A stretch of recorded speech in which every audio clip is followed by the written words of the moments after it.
YouTube is live, Madam Chairman. Could you repeat that? YouTube is live, Madam Chairman. Thank you. All right, with that, welcome House Ag Committee to the Senate meeting room, and welcome everyone in the audience to the Joint Agriculture, State and Public Lands and Water Resources Committee interim topic meetings here on Tuesday, March 5th at 8 a.m. Kim, could you please call the roll? Senator French. Here. Senator Hicks. Excused. Senator Ide. Here. Senator Kolb. Present. Senator Larson. Here. Chairman Steinmetz. Here. Go ahead, Morris. Representative Alderman. Present. Representative Allred. Here. Representative Banks. Here. Representative Conrad. Here. Representative Crago. Here. Representative Davis. Here. Representative Slagle. Present. Representative Winter. Here. Chairman Eklund. Here. We have a quorum. We have a quorum. Well, welcome, Mr. Chairman. Do you have any starting comments before we get started on our interim topics?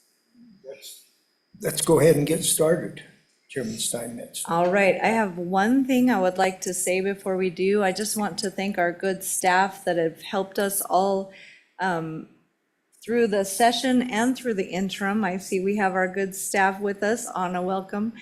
And so we really appreciate you guys. We know we've run you a bit ragged at times, and so thank you so much for all the hard work this session. With that, we'll get started. Our first topic, let's take your topic, Mr. Chairman, the right to repair farm equipment. There is yours, and there's another one here. There was another right to repair Okay, in the packet as well. So if you're out somewhere on page there 3 it is. is the other right to repair. So if there's someone else on that would like to discuss right to repair, you're welcome to come up to the microphones. And go ahead, Mr. Chairman. So this was a bill that we brought several years ago. I'm thinking 5 or 6 years ago. Mr. Moline can bring us up to date on that. And it just failed to make it through the process. What it basically pertains to, some frustration with the Ag Committee that they buy a $500,000 machine and don't get the hardware or software, I think, needed to repair the machines. The new machines are kind of complicated. This helps them get that ability to repair their own equipment. Mr. Moline, go ahead when you're ready. Thank you, Mr. Chairman. Brett Moline, Wyoming Farm Bureau Federation. This was a result there was a preliminary bill that was drafted, and I was made aware of it, and I visited with a manufacturer, and what they would like to do, they volunteered. I view this as more of an informative thing. You have the manufacturer say, this is what we are doing, just so everybody knows about it. I envision it maybe taking 2 hours. American Farm Bureau has signed some MOUs with several manufacturers, but I think the state of Wyoming and its residents need to be better informed on what is available, what isn't available. Do we need to do anything legislatively? That's the way I viewed this topic. That perhaps legislation would come out, perhaps not, but we just all need to know, where are we at this point? All right, Mr. Chairman or committee, any questions for Mr. Moline on the subject of right to repair? Okay, we'll start with Representative Conrad, then we'll go to Senator Cole. Thank you, Chairman Steinmetz. Just a quick question or for clarifying, what happened to 2018? I apologize, I don't have that information. Why didn't it proceed, and why are we here in 2023? Go ahead. If you can recall. Chairman Steinmetz, Representative Conrad, I have a hard time remembering what I had for breakfast an hour and a half ago, but as I remember, there was still some uncertainty. What was going to change? Did we need to have legislation? No, other states have done it. And so there was a lot of pushback from the equipment dealers, the brand name equipment dealers, that we don't need to do anything statutorily. Some things are coming up. Some things did come up, as I said, some of the MOUs that organizations have signed with manufacturers. It's helped facilitate getting that ability to repair out to independent rather than just company people. I think that's what happened. That's the way I recollect it, that's why we didn't go forward, because some changes were coming. Changes have come, and now I think we need to know what those changes are or were. Follow-up? A follow-up, thank you, Chairman. And for the record, I failed to remember that it's even 2024, so my remarks were what happened till then today. Thank you. All right, I believe it was Representative Hunt's bill. I was on it because I remember the huge backlash that we had from the equipment dealers, but I think some good results did come out of it in the end. Senator Cole. Thank you, Chairman Simons. Mr. Moline, in particular, what are we talking about here? Are we talking about electronics? Are we talking about mechanical parts? I guess I'm really uncertain about right to repair what? Every part of the equipment? I mean, I have no scope. I wasn't here back then, and probably like was previously stated, I'll forget what happened here tomorrow. But what was the reason? I mean, what are you trying to get to here? What is the issue with having this right to repair? Thank you. Go ahead, Mr. Moline. Chairman Simons, Senator Kolb, the issue was electronics. As an example, the tractor, just as one example, the tractor would throw a code that you needed to change a filter. Getting the filter and changing the filter wasn't a problem. It was getting somebody from that brand of equipment to come out with a computer and to have signal and power to be able to go doink and reset the code. That was the problem. I think we've at least reduced that problem. There's many other problems with the equipment Go dealers, ahead, but Senator Cole. Yeah, follow-up. Thank you, Madam Chairman. Yeah, well, a lot of industries are facing this. I mean, I mean, I understand a filter, maintenance items, doing resets for maintenance, but in my industry that I work in, it's become totally proprietary. And I don't know how we're going to legislate out of that. There's numerous issues with scanners, the ability, service level, technician levels that they make you have in order to do certain things. I guess I'll wait to see just what you've come up with, because it's frankly implausible to me to do this at the level of technology we have today and the problems we have with interactions with software, scanning tools, all the things I mentioned about technician level certifications for many reasons. In my industry, people would love to have this, okay? My gas station owners would love to have this. Are they capable of doing the work? Absolutely not. But they would love to do it because everybody hates to pay a repair bill. But I don't know what we're really talking about here, and how we're going to develop a program to tell them that the state of Wyoming is going to require them to make them all technicians. That's my, I don't guess, my concern. What I don't understand. But I look forward to, I guess, hearing this bill if it does make it. Thank you. Thank you, Senator Kolb. I think that's one of the issues is we need to learn a lot more about this topic. Chairman Eklund. Yes, so in answer to Representative Conrad's question, it's a little foggy for me as to how it failed. I was chairing transportation at the time and focused on other things. But I presumed it would just kind of sail through because it made a lot of sense. What I do know that's happened in the meantime is there are companies that realize what the problem is. We're 50 miles away from the repair shop, many of us are. We had a major component go to default on a tractor, and it just stopped dead where it was because they would give us enough computer knowledge to know how to enter the codes and give them what was defaulting in the machine. They were able to bring parts when they came to repair it, so it doesn't leave them out. And as far as being able to repair some of these new machines, it seems undaunting. But what I know is that there's a lot of young mechanics that can Google just about anything and fix just about anything. The computer programming part is a very difficult part, and I'm hoping we can work through this and discover what we can and can't do and what the dealers are willing to give up in the process. All right, thank you, Mr. Chairman. Is there anyone else in the audience who would like to speak on this interim topic? Okay, seeing none, we'll go to our next interim topic and committee that will start in on your packet. The next one was requested by Representative Heiner.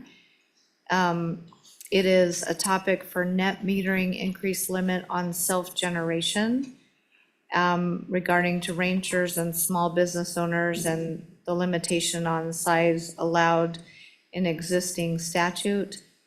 He would like to raise 25 kilowatt up to 750 kilowatt and consider adjusting the credit back to self-generators up to 80% of energy transmitted from self-generation to the utility system. Existing battery storage is only 70 to 80% efficient if a self-generator stored on their own power. So receiving back 100% of the power from the utility is not equitable or reasonable. Is there anyone here that would like to testify on this topic, or anyone on the Ag Committee in the House that has heard any more from Representative Heiner? Come on down. Welcome. Good morning, Madam Chair. Era Arano, Wyoming Outdoor Council. We're excited for the potential increase in this level and have a fair amount of experience in the net metering world, and would just like to make ourselves available as a resource if you pursue this topic. Thank you. All right, any questions for the Wyoming Outdoor Council? Seeing none, thank you very much. Mr. Co-Chairman, I'm wondering, do you think this is a fit for our committee, or do you think corporations might be better suited for this topic? I think we can have some discussion on it, but I don't view it as probably the best topic for the Ag Committee. All right, so we'll make a notation on that one. We'll consider it and possibly look at, go ahead, Representative Schlegel. A little background on this. I believe why Representative Heiner brought this is he had some farmers over in his part of the country that were wanting to put solar panels on the corners of their circles to generate electricity to run them. And with the 25 kilowatt limit, it didn't work for that type of operation. So that's why he was bringing it. I guess I'm not 100% sure that this net metering is exactly the way we want to go, but that's why Representative Heiner brought it. Thank you very much for that, Representative Schlegel. All right, so we'll consider that one. Next up is Representative Allemond. Proposed topic would be county and municipal roads on state lands and easements granted. Representative Allemond, would you like to speak to the next topic? Thank you, Madam Chairman. I'm not ready to speak on it today, and I'm hoping that our land people can bail me out on this one. This was just brought to me by another House representative and asked me if I would run it. And there's been so much going on in the House, I haven't studied it. All right, thank you, Representative Allemond. It looks like Representative Locke brought this forward. And it looks like it deals with state-owned lands. Is there anyone in the audience? Would state lands like to visit with us about this topic?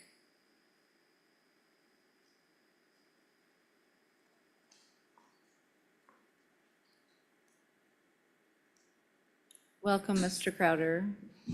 Thank you, Madam Chairman. Jason Crowder, Deputy Director for the Office of State Lands and Investments. This is an issue that we have across the whole state. Obviously, there were county roads built almost after statehood and then continued on to present date. And we either have documents on those through a right-of-way or an easement of some kind, or we don't. But historically, we just catch those as we can, as we see them, as we recognize. We approach the county and say, we need to have an easement on this property. You're not just grandfathered in. We need to actually have the Board of Land Commissioners approve that document to have it be a legal road going across state lands. We have had some issues here lately where we've identified that, and the county's been somewhat surprised that they need to have an easement, that they felt like they were grandfathered. And we do a decent job, I think, or at least we try to educate those counties that it is not grandfathered. You do have to apply, you do have to get that right-of-way document to have a legal road across state lands. This has been, like I said, an ongoing effort for the length of time I've been with the office, so a couple decades, and we continue to do that. We only have one individual managing our easement program within the office, so it's important to note that the capacity we have to find these and proactively go after them is limited. We get about 250 to 300 new easements each year that we are to administer, and we have a total of over 10,000 easements that we administer already on the ground. So that one individual is quite busy. We have placed a priority on that individual to work on private easements first, to try to get those grant of easements approved and moved through the board and those actual documents out so that we know where those roads are.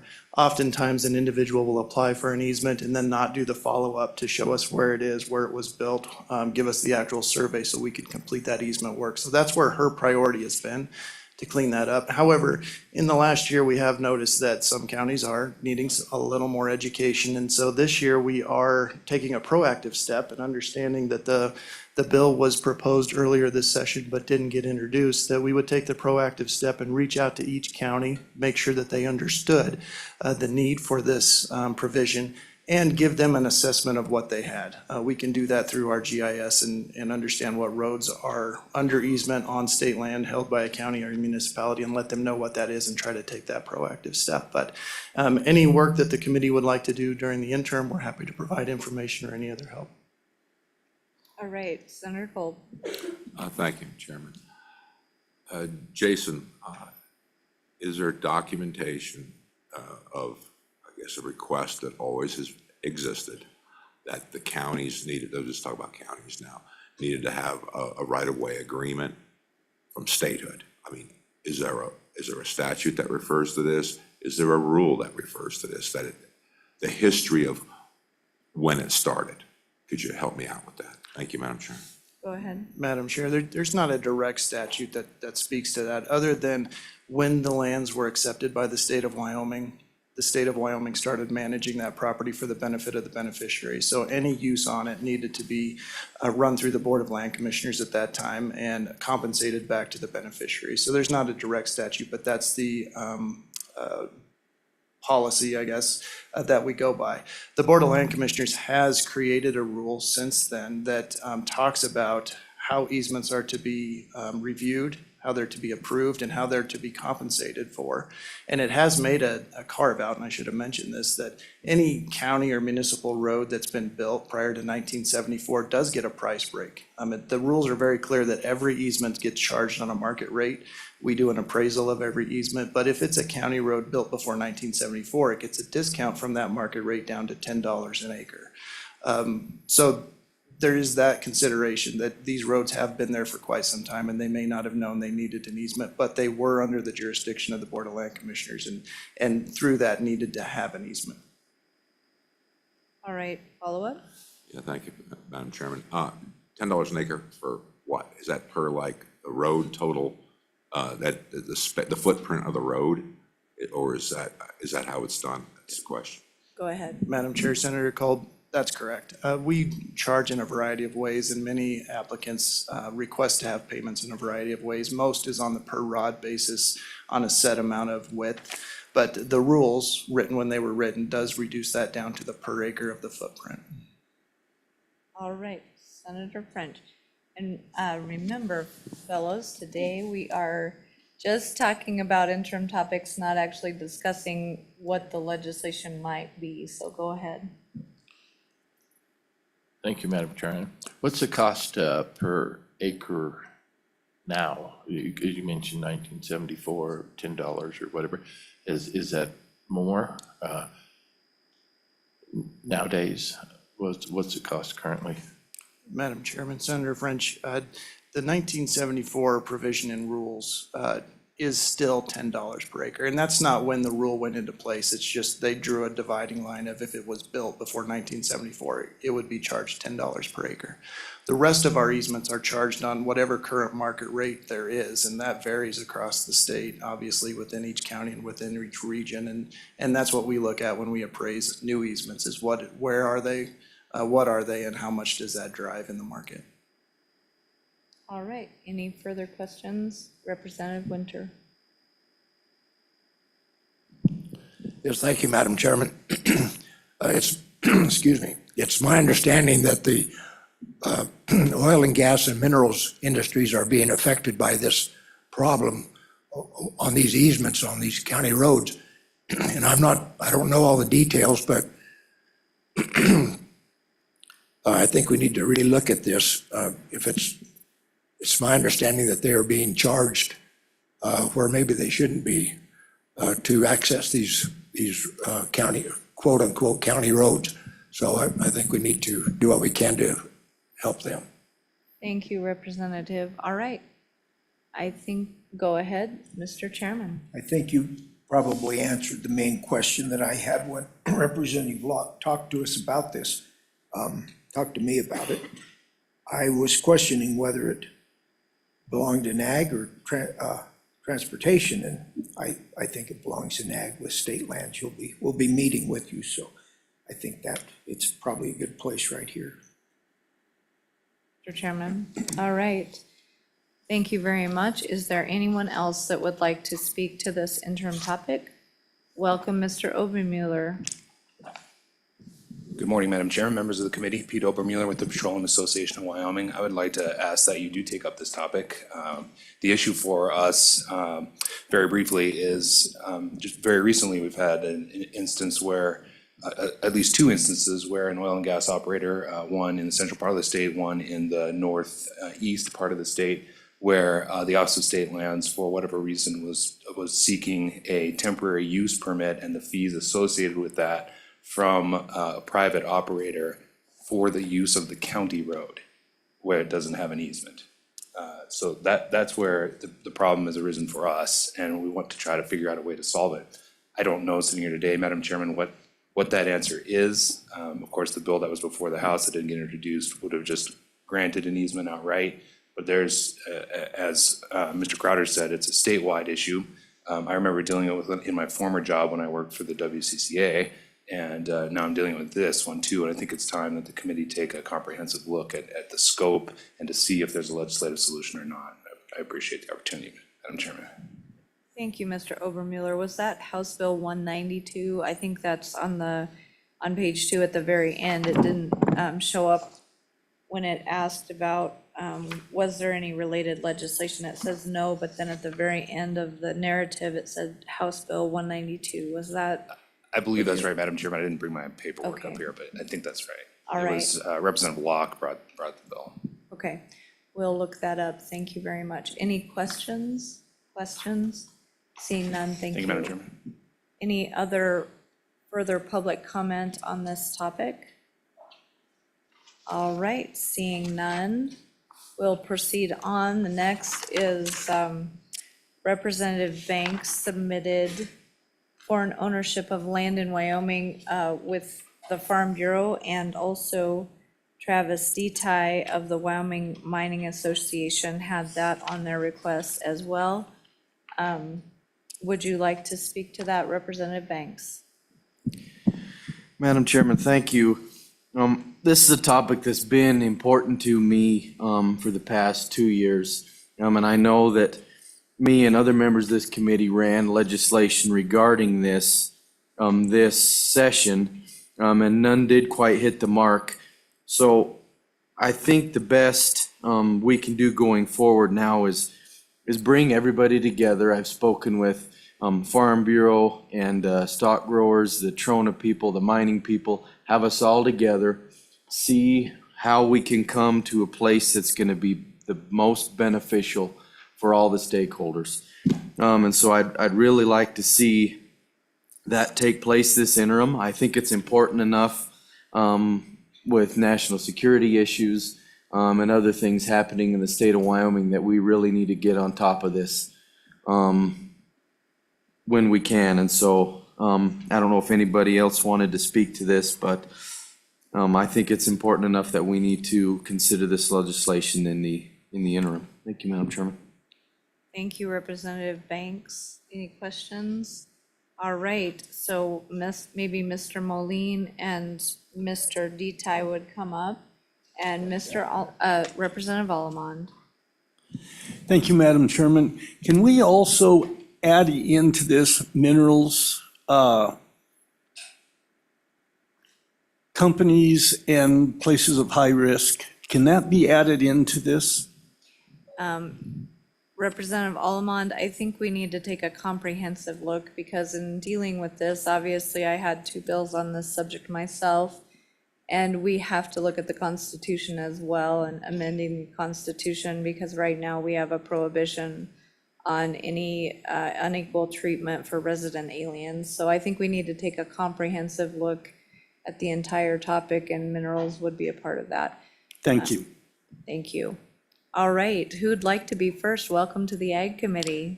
Thank you, Madam Chairman. Travis Detai. I'm the Executive Director of the Wyoming Mining Association, and I don't often get to speak before the Agriculture Committee, so I'm tickled to be here today. Hey, this is an important topic, Madam Chairman, and one need only go back and look at the debate from last night in a different committee. We do have some serious issues, and I think from the position of the mining industry, we just need to make sure that when we proceed with this, which I think we should, that we're catching the right fish.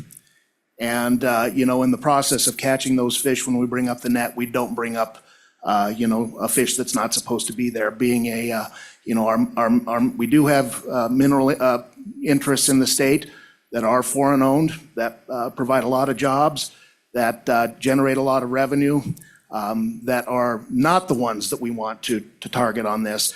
And I think in the discussions, we just need to keep that in mind, and we need to get to a comfortable place to where we're hitting the entities that we want to hit, and protecting the ones that we want to protect. So, Madam Chairman, that is we fully recommend the committee take this topic up, and I would stand for any questions. Thank you, Mr. Detai. Any questions? Seeing none, thank you very much. Good to see you, Mr. Moline. Thank you, Madam Chairman. Brett Moline, Wyoming Farm Bureau Federation. Several issues on this topic. Yes, my members have policy against foreign ownership of resources in Wyoming. We also have policy, ma'am, you nailed it. We have to follow the Wyoming Constitution. But it is also in my members' interest to have a strong and viable minerals industry. We're very dependent for several inputs. And so I think having a good sit down, what can we do? What do we not want to do? What can we not do is going to be paramount to getting this issue solved. With that, I would sit for any questions. Any questions for Mr. Moline? Questions? Seeing none, thank you very much. Any more comments from the committee? Seeing none, go ahead, Mr. Chairman. I'll just mention something. We brought this up last year, and it was a priority by the committee. Went to Management Council, and kind of a surprise, it got bombed there. And I think if we bring this back, we'll do a little better job of lobbying, because I was clueless that would happen last time. I'm not now. So if we do bring it up, we'll work a little harder at convincing them that it's a priority for military and ag interests especially. Thank you, Mr. Chairman. I completely agree. Senator Cole. Thank you, Chairman. Yeah, this is a topic that I think just begs to be looked into. We tried to deal with this very difficult subject. The fact is that minerals industry drives the state. Major benefit for ag. We have a complex situation, say in my county, with multiple foreign owners in trona mines. And they aren't the kind, constructing atomic weapons. They're people doing a job in an industry and having a huge benefit for the state of Wyoming, billion-dollar industries. I think we have to be very careful. I think we need to get in front of this. I think we have to try to work something with industry that's not detrimental to them. I think it's probably one of the most important things that I've seen on an interim topic, Madam Chairman. Thank you. Thank you, Senator Kolb, and I would just comment one thing, and I think we're behind on this, way behind. So with that, the next topic would be tracing mineral ownership. It looks like Representative Conrad was the one that submitted this. Take it away, Representative Conrad. Madam Chair, thank you. As you can see, this was facilitating an issue that we currently see in the mining industry, and you can see in recommended priorities there, it talks about the legal challenge for mineral ownership. When the transfer of ownership either needs to be completed via mineral deed, a warranty deed, or a quitclaim deed, or through probate with that final decree of distribution. There's a number of scenarios there that are listed, which I won't read through, but I believe that the solution, as we've seen in other states, it's relevant in our state now today. And if there's any questions I can ask, but for the subject matter expert in this is obviously the Wyoming Mineral Association, which has done a great job articulating the desires, the objectives, and what is truly the intent of this.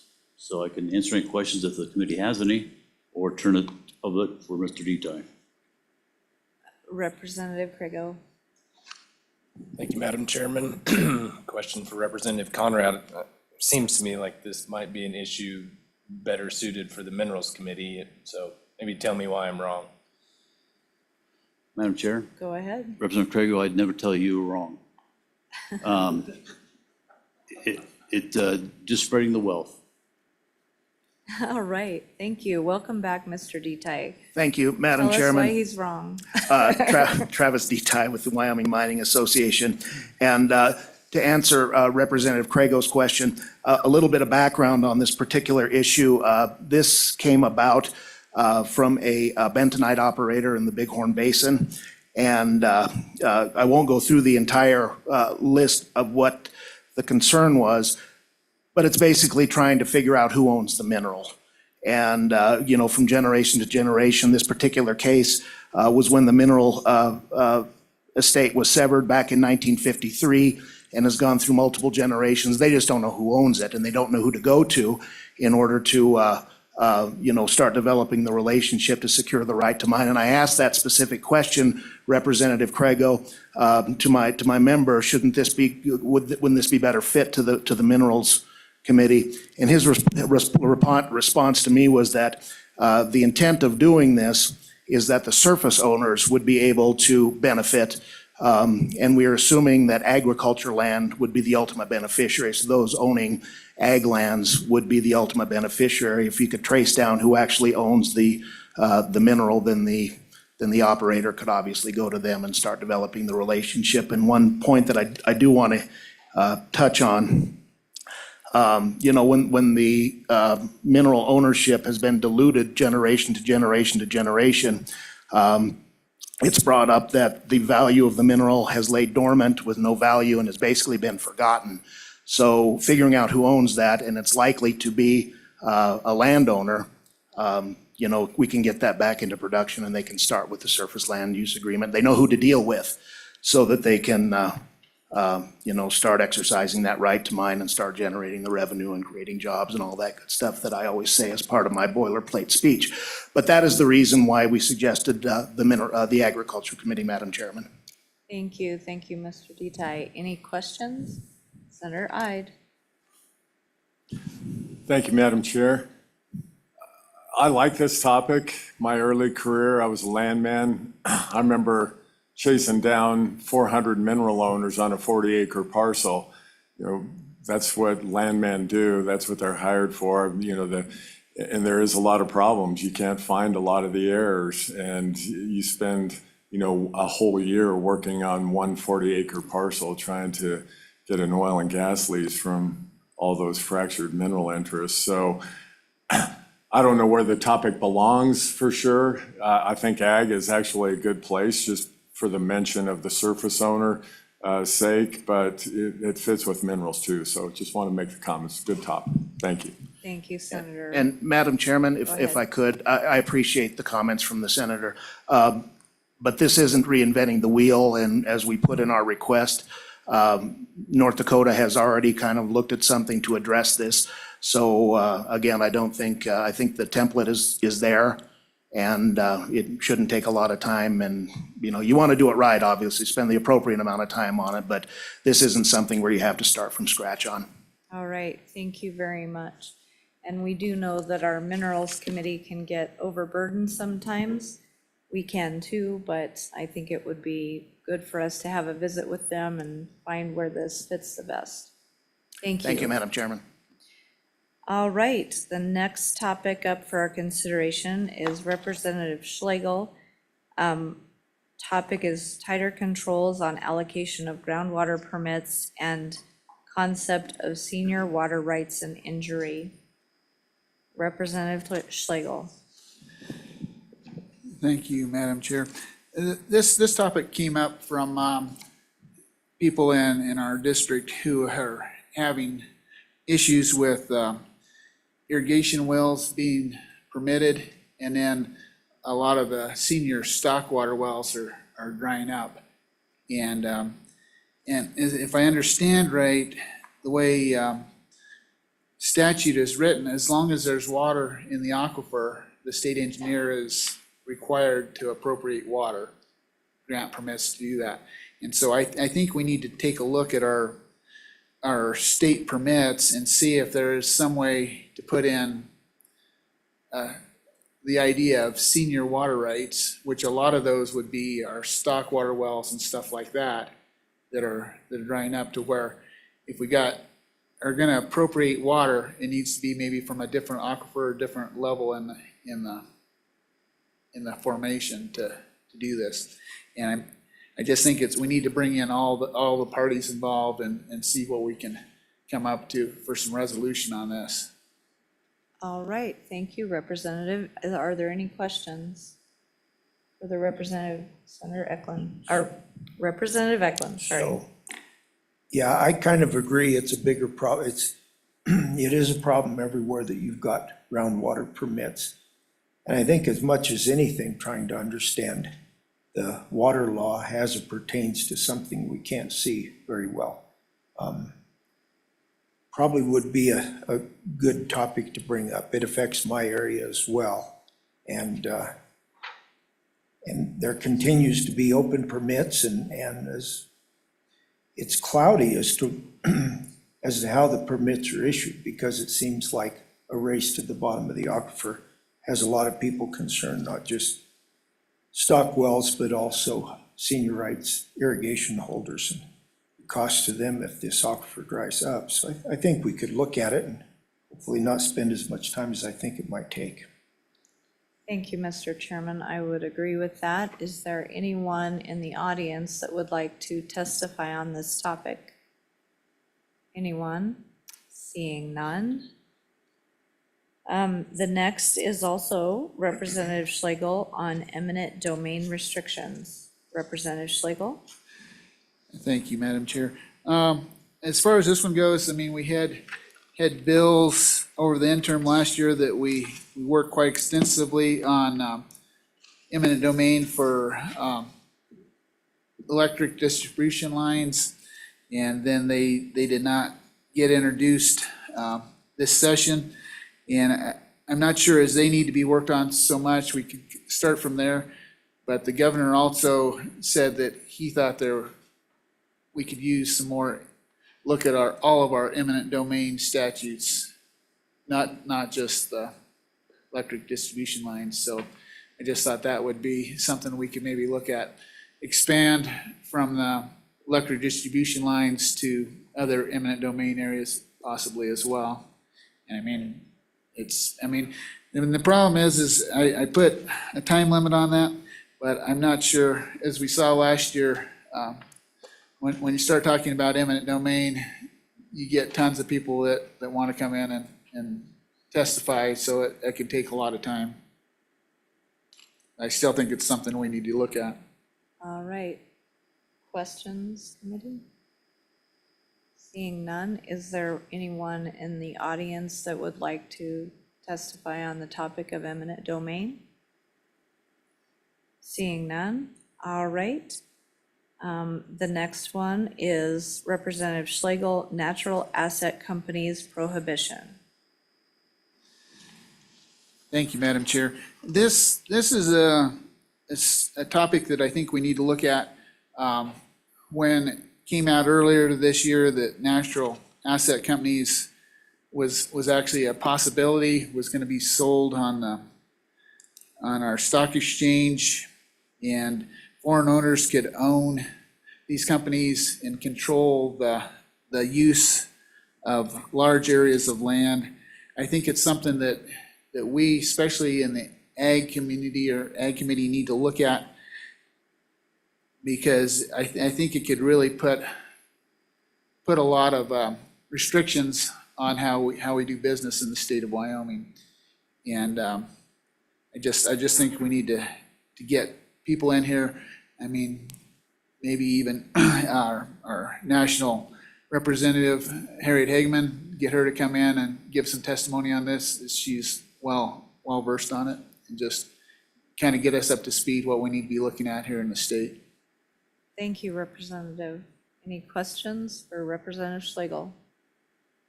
Seeing none, is there anyone in the audience that would like to speak to this topic? Seeing none, thank you, Representative Schlegel. I would agree that's an important topic. Next is Senator Hicks, temporary change of use water rights. I will go ahead and take that one since he's not here. This is a bill, Senate File 65, that passed the Senate and it was a Select Water Committee bill. We would like to look at taking that up. The Colorado River Basin needs some more tools in their tool belt with the situation they find themselves in, and so that was what that bill was designed to address. Representative Conrad. Madam Chair, thank you. With all due respect to Senator Hicks, I would encourage, where it says estimated committee time for this topic, I think it's going to be much larger than that. There's a lot of complexities with this, specifically on the Colorado River side, so maybe he meant 10 there instead of 1. Well, let's hope it's not 10 hours, but maybe let's adjust it to 5. We can talk about that. Thank you, Representative Conrad. Are there any questions on this subject? Is there anyone in the audience who would like to testify? Come on down, Ms. Kennedy. Welcome. Good morning. Good morning, Chairman Steinmetz, members of the committee. Holly Kennedy, Executive Director of the Wyoming Association of Conservation Districts. We would just speak in support of taking this up as an interim topic. We do feel that it is a timely conversation, given what's going on in our state with water right now. We just felt like maybe there needed to be a little more exploration and a little more attention to what sideboards could be put on this legislation, just to make sure that we're not harming any one party, we're not harming the natural assets, things like that. So we would support taking it up as an interim topic. And we would agree with Representative Conrad that perhaps an hour might be a little brief for how in-depth that conversation might be. Thank you. I would agree. All right. Any questions for Ms. Kennedy? Thank you very much. All right. Seeing none, we'll head to the next topic. Senator Larson, Ag Farm Land Conservation Easements. Take it away, Senator Larson. Madam Chairwoman, thank you. I was asked to bring this from a group up in my area, the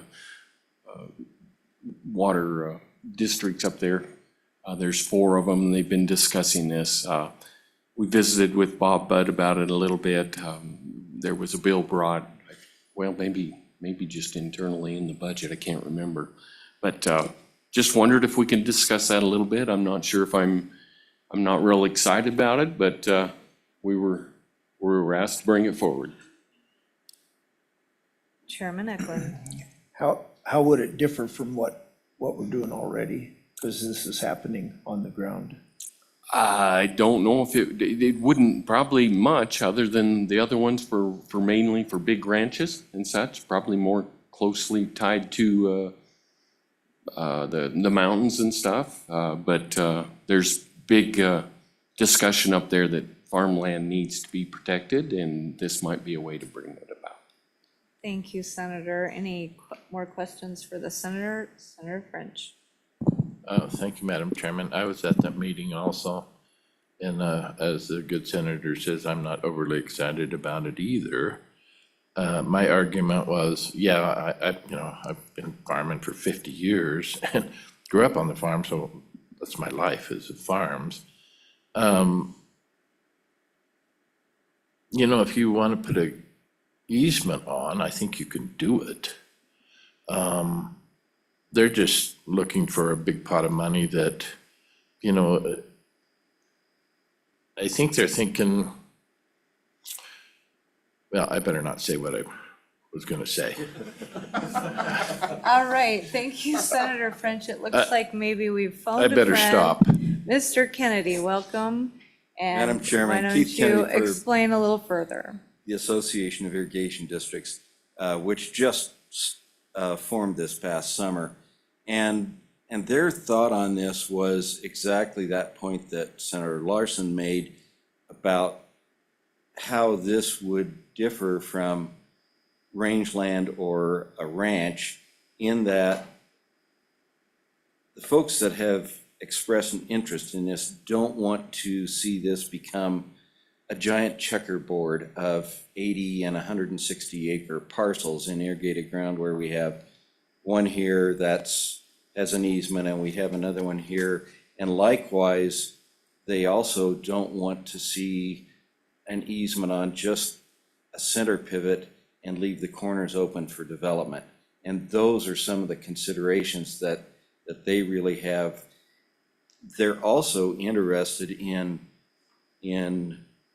doing something as a group to minimize some of the fixed costs that go along with this. We realize that there would need to be individual contracts for conservation easements with each landowner, but they would also like to form sort of a block rather that would lessen some of the cost to do these things, much the same way you see landowners across the state get together when they work on an easement for a pipeline, power lines, those sort of things.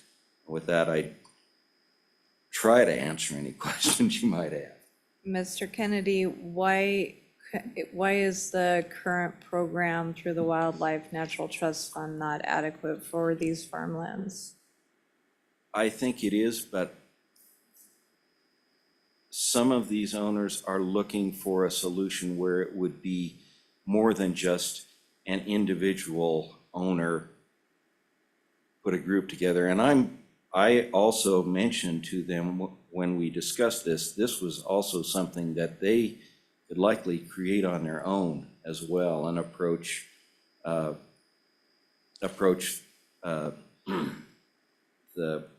conservation easement from that standpoint, where they could come as a group and perhaps even do a large project rather than this legislative fix. Sense another question here or there. All right, Senator French.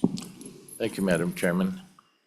At the risk of, I get it. The desire from the groups are to protect irrigated farmland. Yeah, I get that, I understand that.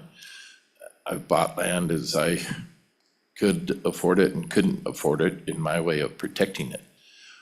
But I don't want to see, if this makes it as a topic, a blanket statement or whatever that all irrigated land in an irrigation district will be farmland only, irrigated farmland only. And I'll just be upfront here. The irrigation districts do not like subdivisions. Let's kind of get to the heart of the matter here. They don't like them. And I get it, you know, up our way, the irrigation district I'm in, from our main city up there is gobbling up irrigated farmland. And it's an administrative nightmare for our irrigation district. You know, you had one farmer on a head gate, then 120 acres, and it's subdivided, and suddenly, you know, they were dealing with one individual, and now they're dealing with 100 people, and sharing one head gate and all wanting to irrigate on Saturday and Sunday. And they're allowed 2.5, 3 feet of water. Well, it goes down to a cup for each person on Saturday and Sunday, so the fight's on. So that's where this is coming from. I get protecting the farmland, I get it, I understand it, that's, like I said, that's my world, but if it makes it to an interim topic, I just don't want to see a blanket thing that this irrigation district, there will be no housing, no subdivision on it, period. Thank you. Thank you, Senator French. Any further, Representative Davis? Go ahead. Madam Chair, this is an extremely interesting topic, in my opinion. Having gone through this, with these easements, you have mineral interests, you have water right interests, you have natural asset company interests in this. I mean, this is the hot topic right here. With this particular wording, conservation easement exposes us to the natural assets issue. It also exposes us to the minerals issue. Who owns the minerals underneath that? I mean, it's not an easy process. It can take years to do a conservation easement. So this actually, one topic here ties into much of the other topics that we're looking at here. All right, further discussion? Any further discussion? Madam Chairman. Go ahead. I'm the living embodiment of Ag Unity because that's one of the groups I represent position.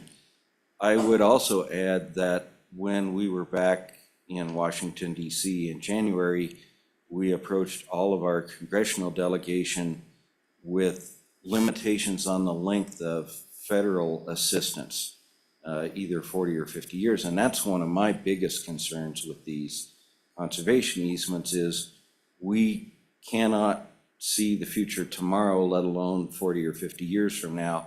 And perpetual is a long time.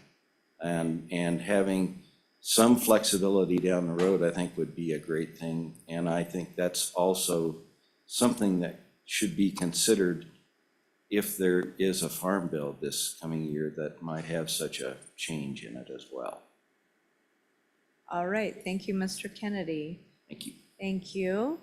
We'll go on to the next topic, subdivision fencing. That is also Senator Larson, and it deals with a bill we passed last year.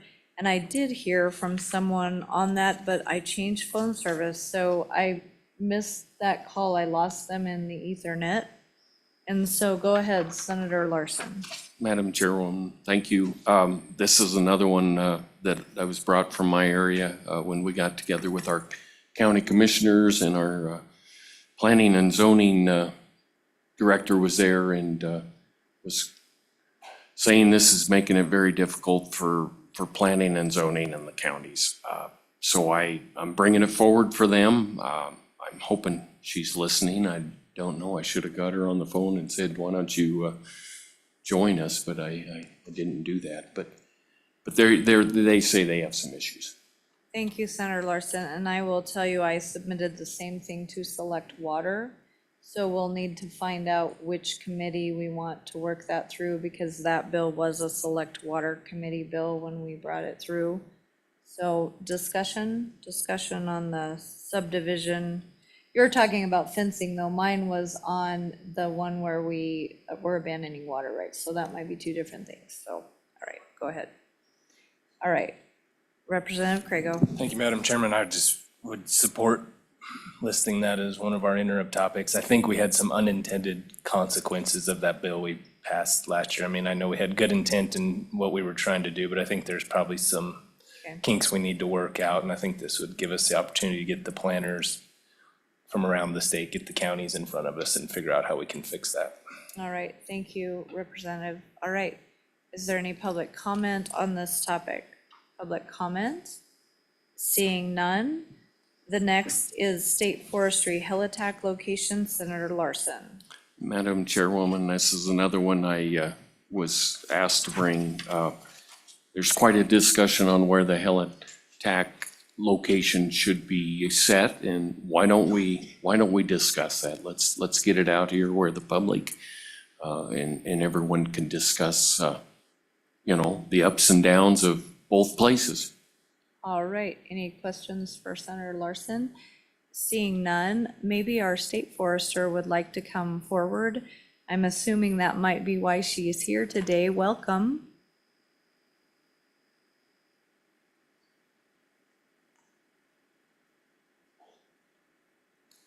Thank you. Good morning. Good morning. Kelly Norris, Wyoming State Forester, Madam Chairman. So I can give a little background on the Helibase to help real quickly. In 2019, so Wyoming State Forestry received free FEMA trailers over 16 years ago. So these trailers that we have 3 of them. They're about 20 years old. And we took them and put them at Duncan Ranch, because that's where we had a parcel of land, and set up shop there for the last 16 years. During that time, those FEMA trailers have needed mitigation mold. We've had to redo the wells, the heating. We spent our own money to do that within our budgets. And in 2019, we came forward, and in order to do anything with buildings, you have to go in front of our state land board, the board, our building commission. And so we went forward to the building commission, and we received approval for a level 1, level 2 review on those trailers. Now, at the time in 2019, we were still at Duncan Ranch. We also at that same time received one-time COVID funding for contracting 2 seats. And so we put our seats, our contractual seats, which are single engine air tankers, those are sitting in Casper, and we set that up with our Bureau of Land Management there was a makeshift seat base that we set up, and the Bureau of Land Management actually supported with a seat base manager to make that possible. And we had a pretty significant fire season that year. From that point forward, because those seats became so successful, it's become a part of our one-time budget funding into this year's now a part of our budget. So those seats are pretty critical to our firefighting.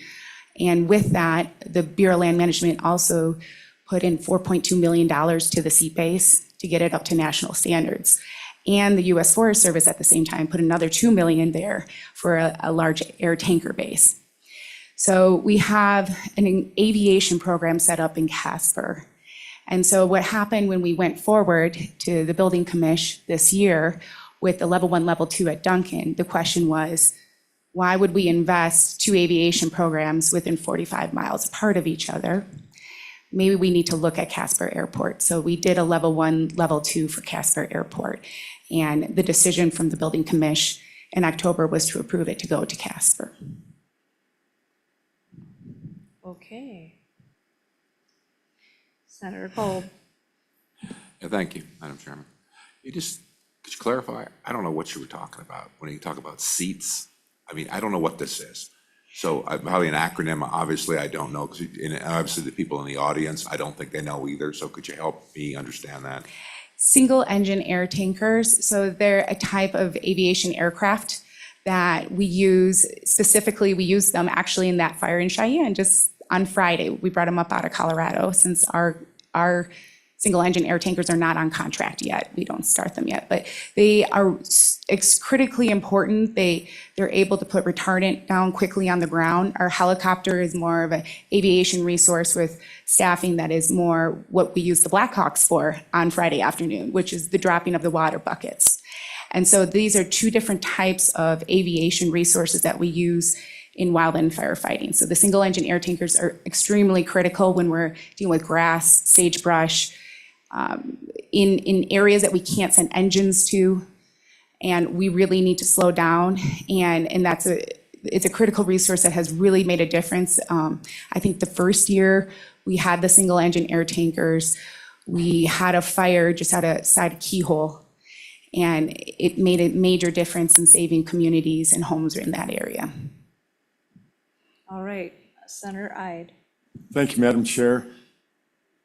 Can you tell us how the decision was made to originally locate at the Duncan Ranch? Thank you, Madam Chair. I'm going to bring Chris Fallback, our Assistant State Forester, Fire Manager, and he's been around that long. He was a part of the original. So Chris is in charge of our HeliTAC program. Welcome, Chris. Thank you for being here today. Madam Chair, thank you. Senator, the original decision to locate the base at Duncan Ranch was a decision with prior administration. In 2004, when the program initially started, it was, again, one-time funding. We went to the center of the state because it is a statewide resource. We were actually based in Mike Cedar Park inside of the city of Casper. Our safety circle was a snow fence. It was a little discarded. We then moved to Edna K. Wilkins State Park, but with some conflict in space and operational access, working with a state park in their facility was not quite functional. Around that time, 2007, the state was able to acquire the Duncan Ranch, and we were allocated about 4 acres of land to set up shop for the Wyoming State HeliTAC. All right, any further questions? Further questions? Seeing none? I guess I've got one. Mr. So- Chairman, go ahead. So the money has been funded. It was in Casper, then it moved. I'm going to use towns. I'm not as familiar with the state parks. Casper, then to Glen Rock, and now back to Casper, and the Casper move has been funded for a $4.2 million appropriation. Okay, I'm mixed up then, and a $2 million one from USGS. Explain that a little bit, if you would. Mr. Chairman, the timeline, it started in Casper, moved to East Casper for the Edna K. Wilkins State Park. So we were still in Natrona County and just a little bit east. It's approximately 3 to 5 miles on Highway 220 east of Casper proper. In 2007, we were allocated that space of land at the Duncan Ranch to be able to establish our base of operations there. The 4.2 million and the 2 million from the BLM and the Forest Service respectively are for the creation of a brand new single engine air tanker and large air tanker base that's located at the Natrona County Airport. With our seats, our contracted seats are working out of that facility. That base is about to be opened, that brand new construction at some point this summer, but the construction's been going on for the last year. Up until that point, this is the 5th year that the single engine air tankers will be under contract with the state in cooperation with the staffing and the facility from the BLM out of Casper. And then the staffing itself has been a round robin of cooperators from all over the United States from all organizations. So you're looking at combining the seats that you already have in Casper and moving the HeliTAC to Casper. Is that my understanding? Madam Chairman, that is correct. When we first started in 2019 to just replace our trailers and also we don't have a way to protect the helicopter when it's at Duncan and it's been damaged many times or has to go up to Casper. So part of the proposal at the time in 2019 was to have a facility to help store and protect the helicopter as well as replace our trailers. And now, years later, we have a whole aviation program in Casper at the Casper Airport. And so we were asked to look at Casper Airport to also establish our helicopter program with a facility there as a complex. Okay, thank you for that, Senator Kolb. Yeah, thank you, Madam Chairman. Yeah, I'm still baffled on you pick these remote places all over the place instead of going to an airport? Why didn't you just start at an airport? I don't understand, and now we're back to an airport. So could you help me on that question? Thank you, Madam Chair. All right. That might finish us up, but go ahead. Madam Chair, Senator Cole, the initial discussion on the locations were basically based on an invite, to be honest with you. At the time, there's also a level of training, live training, that the helicopter crew members, our staff that ride on the helicopter and respond to initial attack fires, that requires clear airspace. It's not conventional flight with flight strips or point to point. It's established, and the best functionality for real life training is to do what we would do out for initial attack. NSK Wilkins State Park was outside of Natrona County Airport's direct control, but in coordination with the tower. Duncan Ranch is in free airspace, Class G. It has no restrictions other than just communicating with our interagency dispatch center. So in essence, at the Duncan Ranch, we were able to conduct any and all form of real-life training without interference of either commercial or other private aircraft. Now, with further discussions with Natrona County Airport, they have assured us that with coordination with the tower, that we would have the ability to do like training. We also, because it is a helicopter, we can travel to about any point that we have, whether it's state trust lands, to conduct these live exercises without having to be tethered to a single location. All right, any further questions?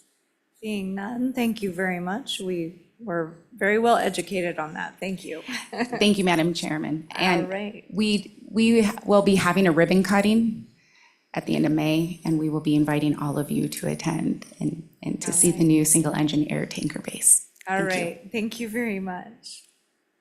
All right, next is some that I have submitted for various individuals. So we'll bring Keith Kennedy back up to visit with us about changing the amount required to go out to bid for the irrigation districts. Welcome back, Mr. Kennedy.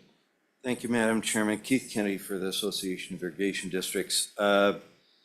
And we believe this is a fairly simple ask. We would like to increase the amount, the baseline for what is required to go out to bid. You might recall that last year for municipalities, that was changed from 35,000 to 75,000.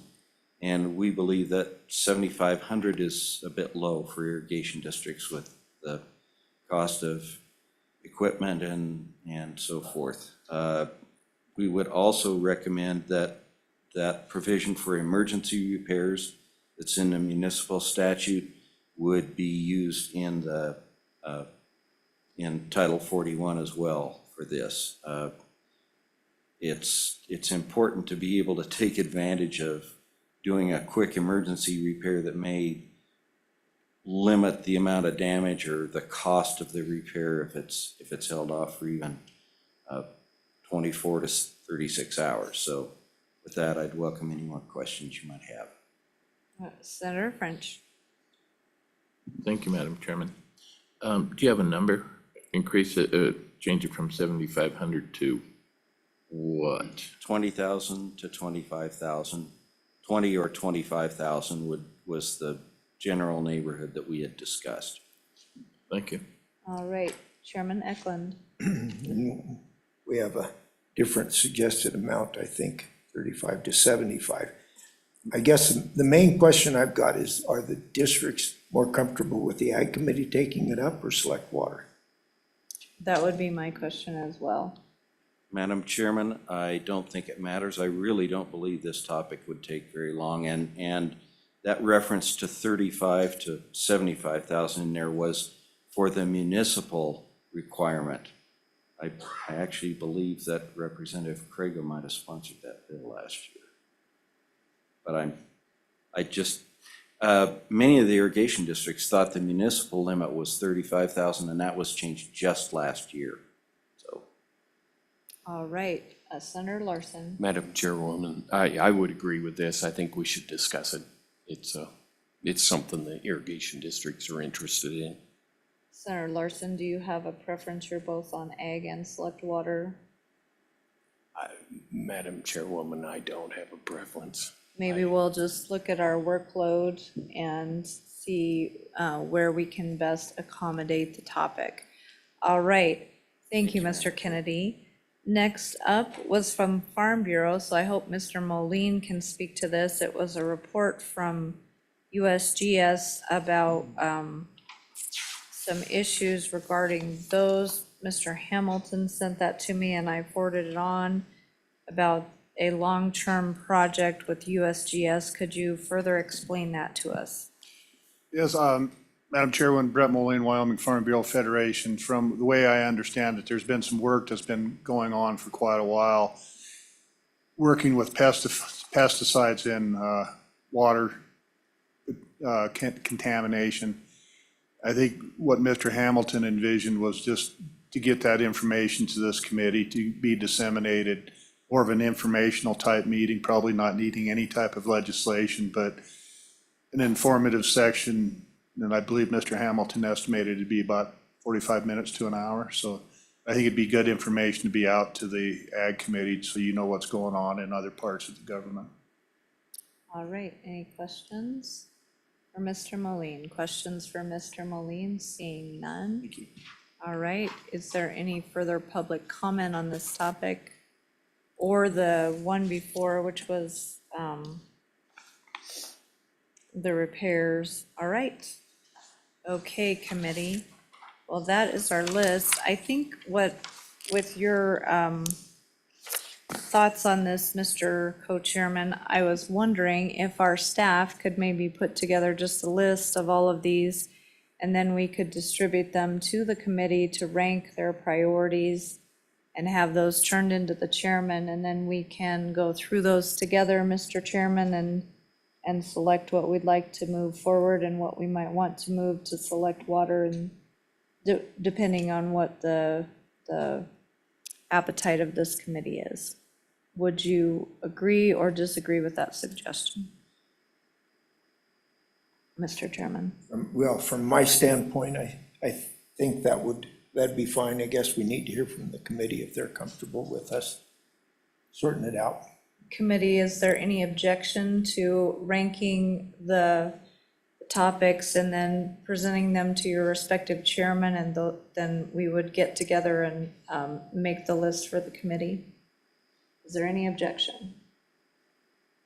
Seeing none, Anna, would you be able to prepare that for us? And we'll get that out to the committee. We'll have a meeting. We also need to figure out our interim dates that we'll be meeting. We have been fairly slow getting that done, unfortunately. So we'll have to put that together as well. Is the committee comfortable with the co-chairs trying to set that up? And if you have dates that just won't work, you can bring to us. No, I've got an area that doesn't work very well, but the committees, both House and Senate committees function fairly well without a few members there. So, and we just have done that for years, tried to sort it out, get everybody there that we can. Everybody good with that idea? Leave it up to Sherry and I? Okay. Okay. The other thing is, if you have ideas that would go along with the topic for a tour or an area of the state we might want to visit, get those to us as well. And we will consider that, and if we need feedback, we'll reach out to you. With that, I think we are, does anyone have any further comments from the committee? Seeing none, is there any other public testimony or any other topics that anyone would like to discuss today? And Kim, do we have anyone online? No, Madam Chairman, there's no one online. There's no one online. With that, Mr. Chairman, do you have anything else before we adjourn? No, Madam Chairman. All right, we are adjourned. Thank you for your good work, and I look forward to working with you in the interim.